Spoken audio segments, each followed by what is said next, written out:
The folks at DIGITNOW recently reached out to me by sending me their new all-in-one film, negative, and slide scanner so I could do a video review of it, which is what you're watching now.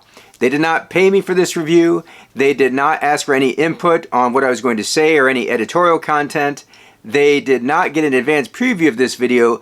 Their first chance of hearing my thoughts on this are right now, along with you. This unit is designed to scan 35mm film negatives and slides, as well as 8mm, 110, and 126 film, all without a computer, and it retails for about $70 US. There are four main parts to this video. First, we're going to do an unboxing. Next, I'm going to show you how to set it up and use it. Then I'm going to share the results with you. And finally, I'm going to give you my take on whether or not it might be right for you.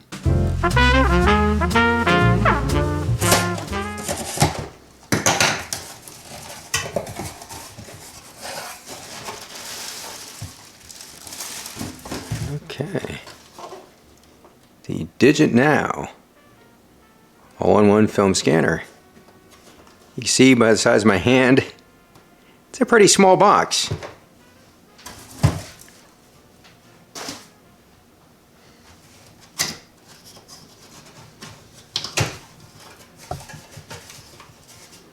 Open her up. We've got a quick start guide. Then here's the full user's manual.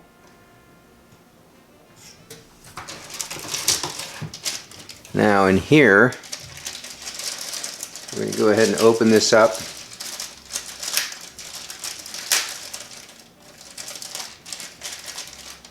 We've got the various trays. That's the small one. That's for 8mm or Super 8 film. And this slightly bigger one here is for 110 cartridge film.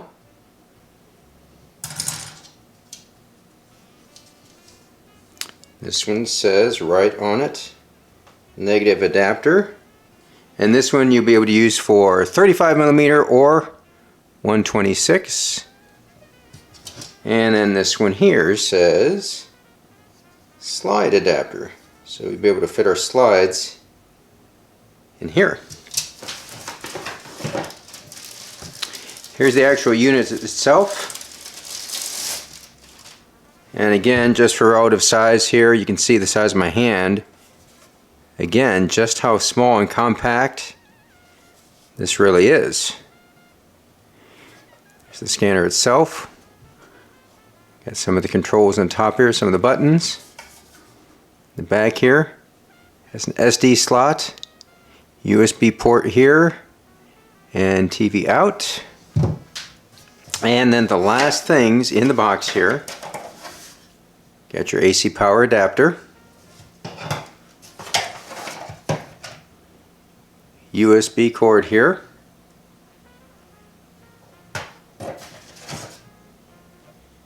and this is again to connect to your TV. Oh, one more thing. A note of thank you from DIGITNOW. Free 18-month warranty. Oh, one more thing in the box, a cleaning brush. Alright, first step is we're going to plug the USB cord into the power adapter, like this. And then we're going to take this end and plug that in to the back of the unit here. Next step, we need to put in an SD card. And the key here is you actually put it in upside down till you hear it click. Alright, now ready to plug this in. We're going to scan some negatives, so I'm going to start with the negative adapter. Tells you right here this side up, so we're just going to actually put this in the unit. There's a little slot in the side here, you just put that in till again it clicks. And the next step is we're going to go ahead and hit the on button on top here to power on. Take a look at the screen here. It says capture, but we got to set things up first. So we've got little arrows on the top here, these left and right arrows.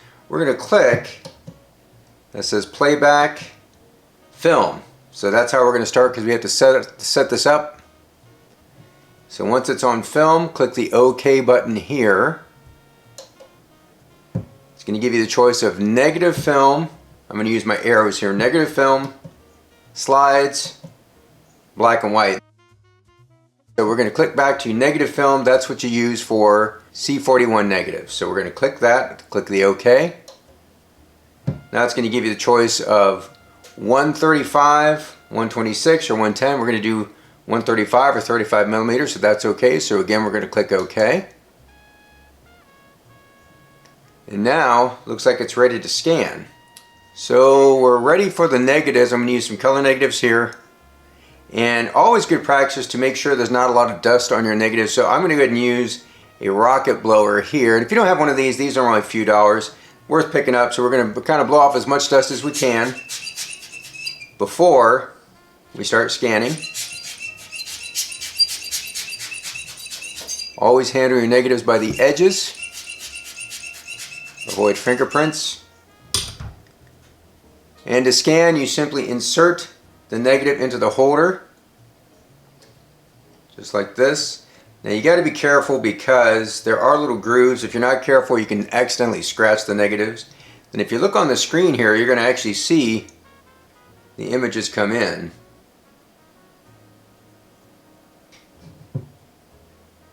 Take a look here. We've got a gas station at night. That's what we're looking at first. So once you get it lined up, you're ready to scan. Now there are some controls you can use to affect things like brightness and then color balance. Access those, you hit the OK button on top again. So I just hit OK, and you know this exposure looks like it might be a little bit blown out. So right here, our exposure or brightness is the first one. You can use your little arrows on top again to adjust those. I'm going to go ahead and dial it down a notch or two.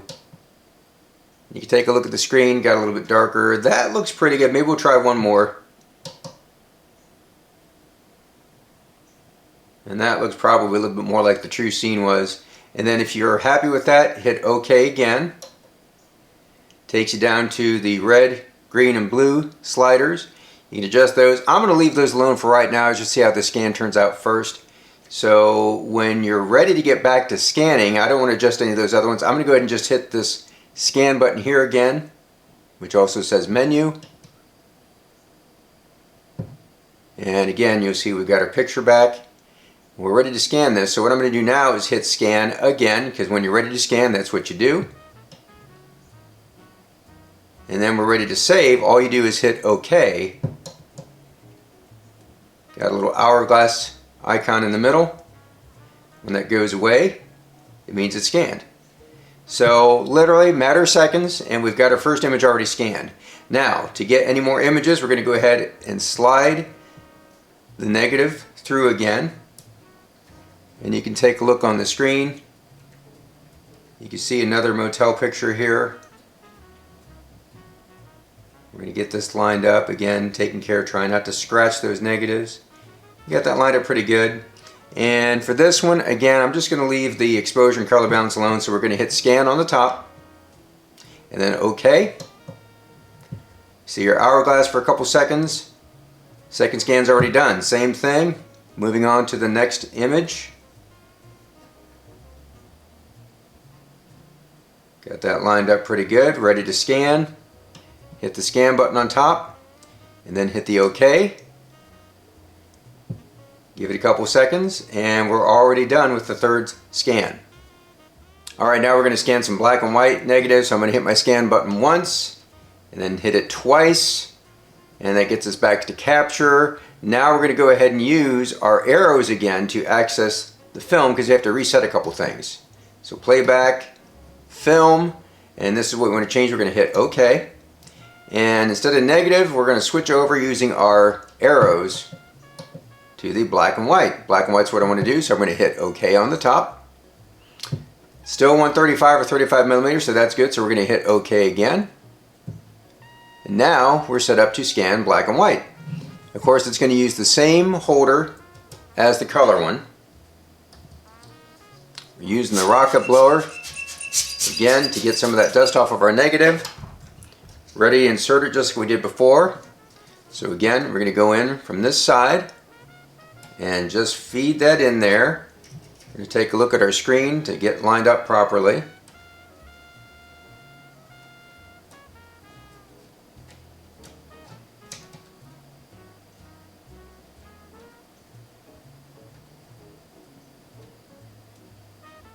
Same thing, if you want to adjust the exposure, you can do that. I'm going to leave it like it is right now. So if we're ready to scan, we're going to hit scan on the top. We're going to hit OK. You see the hourglass, and it's done. We're going to just feed this through again, taking care not to scratch.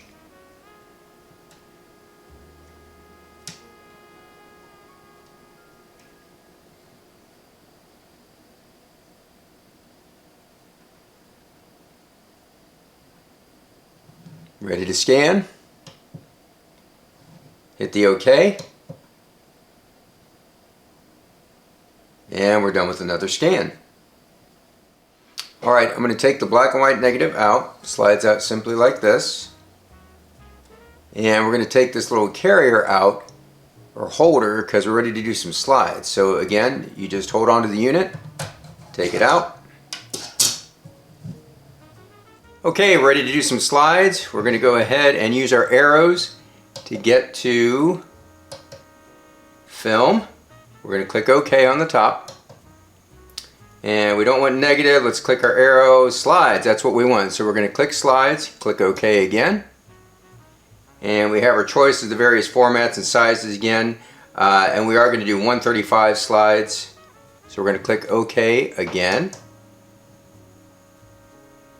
And it looks like we're ready to go. Now these are not just any slides. These are actually Kodachrome, the last batch developed by Dwayne's Photo. And this was from a roll sent to me by Mike Rosso. So we're going to find our slide adapter. Again, it says this side up, so we're going to go ahead and put this in. The slot on the side here just goes in pretty easily here until it clicks. Alright, it's clicked in place. And now we're going to start with our slides. So I'm going to go ahead and take the slide here and put it in the side here. We're going to push it in here, and if you can't get it over all the way, just take another slide and slide it in all the way to where you need to. And that is going to be right there on the screen.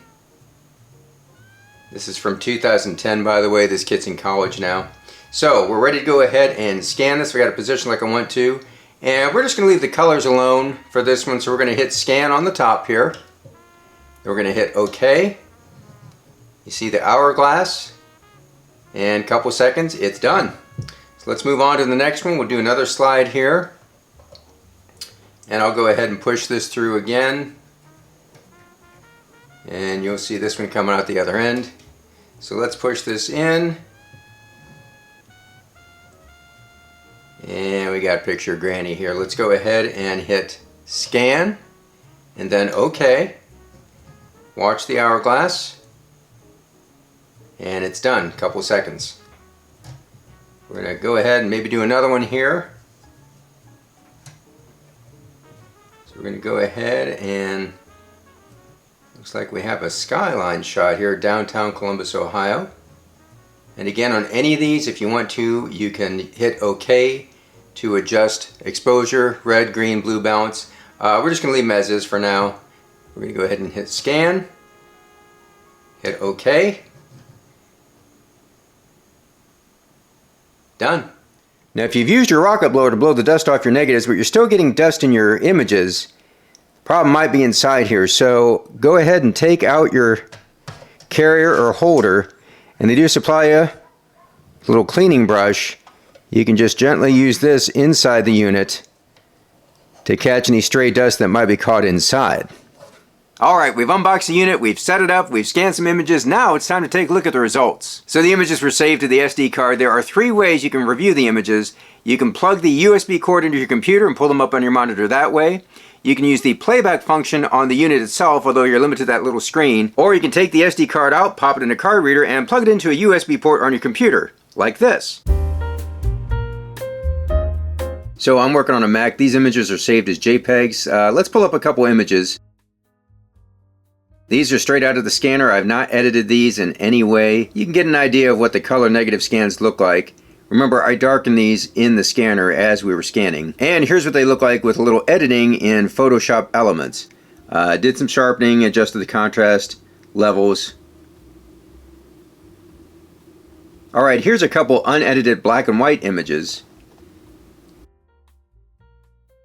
Now, here's what they look like next to scan straight out of my Epson V550. You can definitely see more fine detail in the face with the V550 images. I typically scan at 2400 DPI with the Epson. And here's the DIGITNOW images after a little editing again in Photoshop Elements.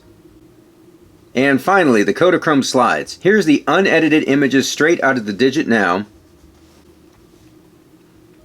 Here they are next to scans from the Epson V550. Just like the black and white images, there's a lot more fine detail in the V550 images. The focus on the DIGITNOW is noticeably softer. You can really see it around the faces, the ears. It looks a little like when you've got the dust removal tool on in Epson Scan 2. Now here's the DIGITNOW images after some light editing. Okay, you've seen the process, you've seen the results, so is the DIGITNOW All-in-One Scanner right for you? Well, let's run through a few scenarios. If you're a medium or large format photographer, it is not for you. If you're a professional or fine arts photographer who might need access to large prints, the resolution and image quality of the scanner just doesn't support that. If you want to fine-tune all the parameters as you're scanning without any post-processing, again, this unit may not be for you. Now, if you're looking for the cheapest way to digitize your negatives, this unit may be right for you. If you want a super quick way to get your film images onto social media, again, you may want to give this a look. If you're not particularly tech savvy and just want an easy plug and play way to digitize your film negatives, again, you might want to look at this scanner. If you don't have a computer and you just want to stick your SD card into the kiosk at your local drugstore and get some 4x6 snapshot prints, this will get the job done. Or if you find a shoebox full of slides in Aunt Betty's closet and don't want to spend half a lifetime scanning those slides, this will get it done in no time. It really comes down to your priorities. If the best possible image quality is what's most important to you, you may want to spend a couple $100 more on a flatbed scanner or a copy stand and light pad if you go the DSLR or mirrorless camera route.